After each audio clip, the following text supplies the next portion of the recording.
আমি নিয়ে নিয়েছি ভেন্ডি, পোস্ত, চালমগজ, কাজু আর সাদা সর্ষে, কালো সর্ষে নিয়ে নিয়েছি। এবার আমি এই সবগুলো মিক্সিতে পেস্ট করে নেব। এর মধ্যে একটু নুনও দিয়ে দেবো।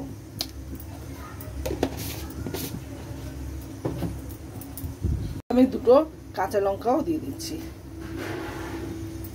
আমি তেল বসিয়ে দিয়েছি। তেল আমার গরম হয়ে গেছে। আমি দিয়ে দিচ্ছি কালো জিরে ফোড়ন। এবার আমি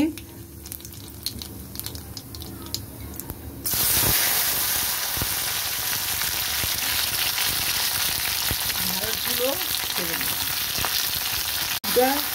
ঢ্যাঁড়সের সাথে ভালো করে মিশিয়ে নিচ্ছি।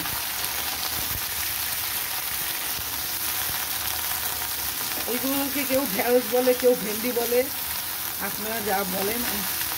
আমরা ঢ্যাঁড়সও বলি, ভেন্ডিও বলি। কমিয়ে দিলাম, দিয়ে একটুখানি ঢেকে দিলাম। এবার আমি ঢাকনাটা খুলে নিচ্ছি।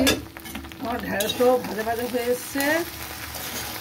আমি দিয়ে দিচ্ছি হলুদ গুঁড়ো আর পোস্ত, কাজু, সর্ষে সব পেস্টটা দিয়ে দিচ্ছি।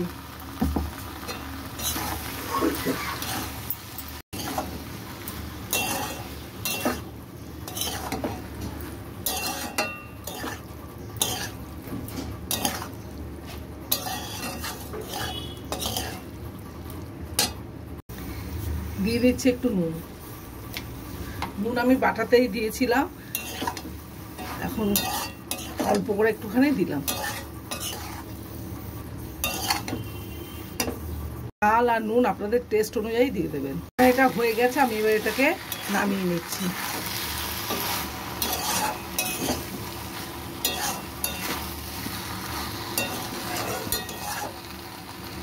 আমার ঢ্যাঁড়স পোস্ত।